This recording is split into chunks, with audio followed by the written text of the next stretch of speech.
just got this innate instinct for what is important in art and music.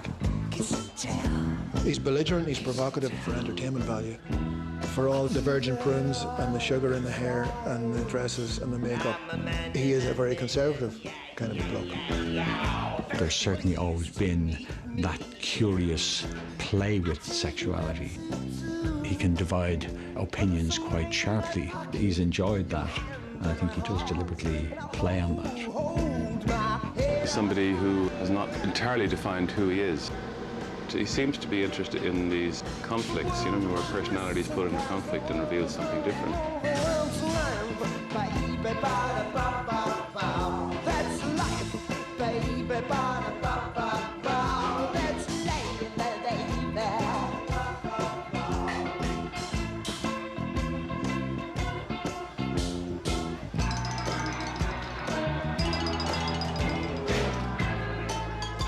Musician, performer, composer, and collaborator, Gavin Friday has enjoyed a multifaceted life and career.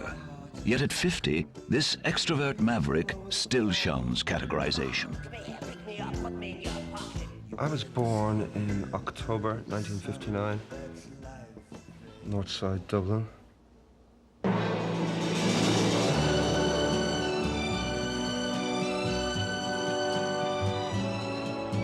I didn't like going out playing on the street, didn't like football, so I'd stay in a lot and be drawing and a little sort of shy. He was always cheery and singing and making songs up, and you wouldn't know what he was singing. These were just words he'd sing out to me and see what you thought. His daddy used to say, and I used to say, he knew things very young. My dad was a painter and decorator. In the 60s and the 70s, it was very difficult to get work. Very close to my mum. She wasn't a working mother. She brought up the 4 kids, but she did work as a dressmaker. All her sisters, she made all their wedding dresses and bridesmaid dresses, as she did neighbors and friends in the area. In the 60s and the 70s, any authority, like educational authority, like Christian Brothers or Scouts, had a great way of making you feel really crap if you had no money. Money wasn't that plentiful in them days for my mum and dad. If it wasn't the Christian Brothers harassing us for voluntary donations, it was the Scouts insisting on uniforms. My ma and dad, they had to save up for these uniforms. Oh, I see the Hamvey boys have their uniforms now. Let me tell you, if you ever turn up without your toggle, you will be expelled from the Cubs immediately. And that was like, bing. Started cutting the neckerchief, and my mum caught me. She got upset, and she says, "You hate it that much? You don't have to go there if you don't want to."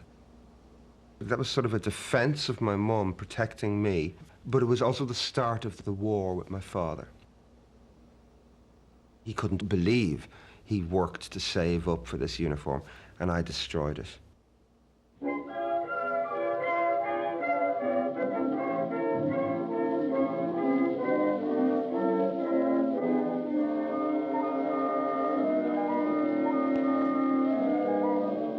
My Uncle Paddy joined the British Army during World War II.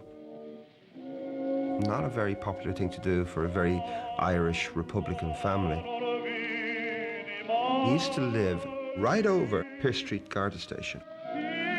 His shirt open with his cravat, and all the windows would be open. You'd look into Trinity College and he'd be playing Maria Callas and Enrico Caruso and singing as he'd be making sausages.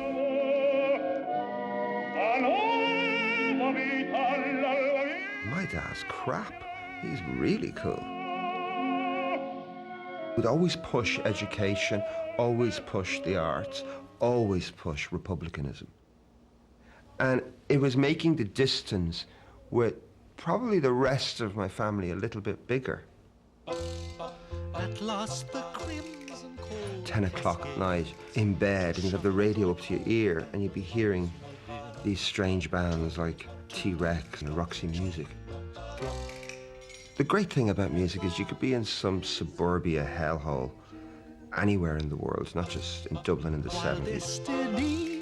There's a song, and it tells you it's okay. You're not the only one that feels this way. It just made me feel I was understood.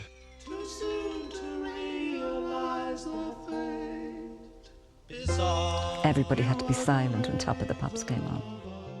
You really sat down and took it all in, you know. Starman, David Bowie, right now.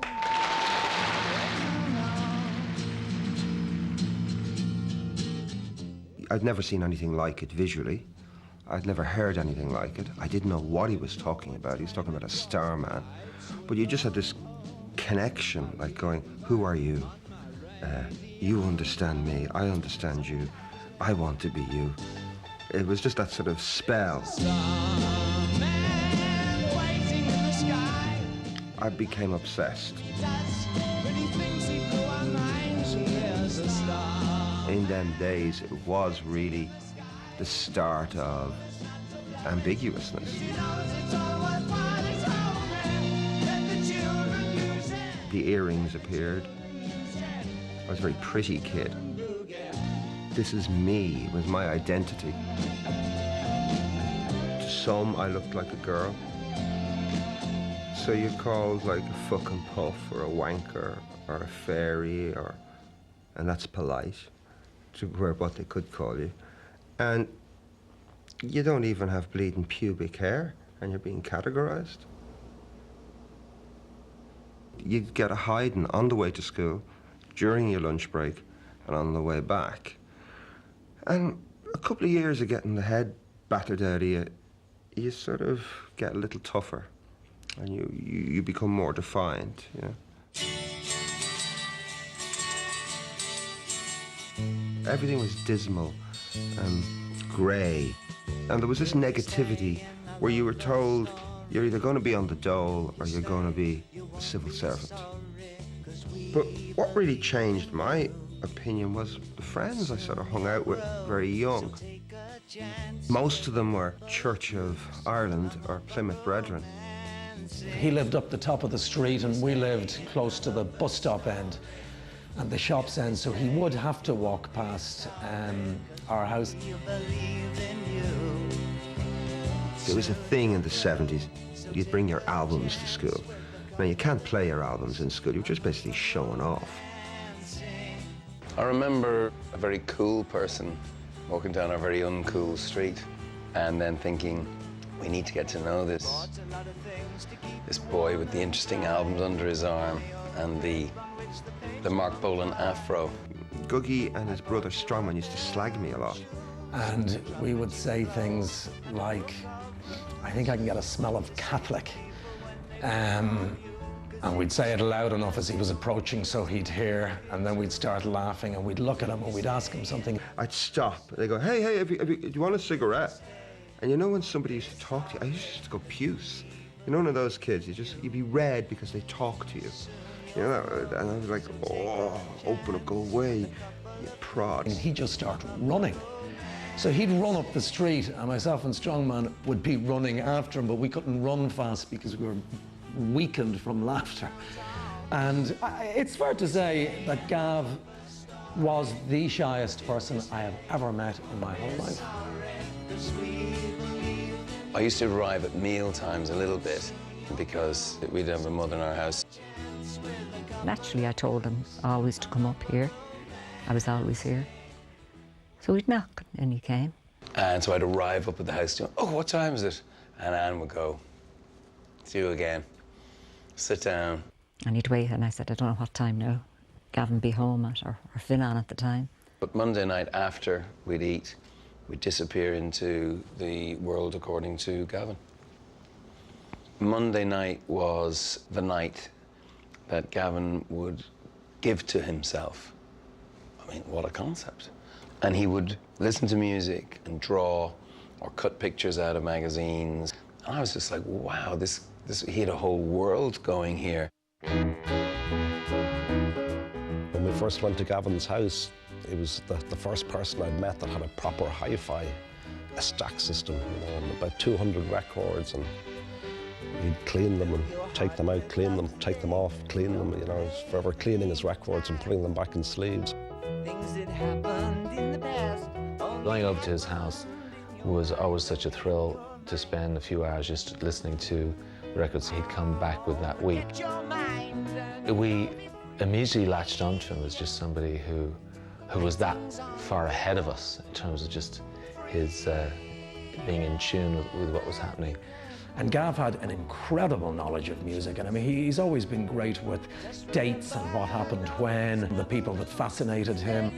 Free of thoughts unpure and of thoughts unkind. Gentleness. We had a similar dislike for football and a similar dislike for sort of hanging around the shops. To get away from that, we sort of invented our own little gang. We called it Lipton Village. Lipton Village was a kind of alternative universe. It involved wearing clothes that were unconventional, taking on some of the elements of glam rock, wearing makeup, being very considered and conscious of establishing the differences that you felt emotionally or internally and giving them an external expression. We each had roles. Googie was in charge of city suggestions. Bono was judge and jury. Gav might have been in charge of being in charge, so the bossy side of his personality got aired. They invented names for one another. Advert on the TV, Wavin, sewage piping. My features when I was a kid were very sort of square forehead, looked like I'd headbutt you.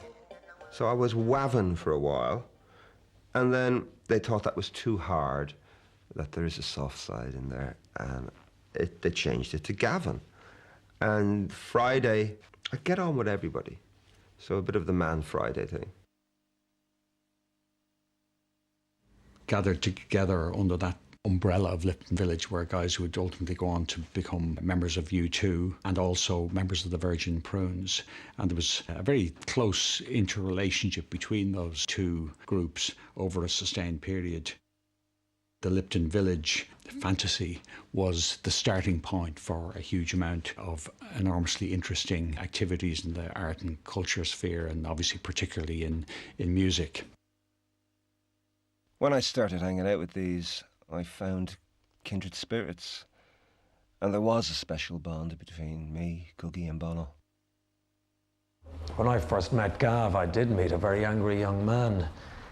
But angry perhaps because he had a huge amount to say and was not in an environment where he could say it because people didn't understand.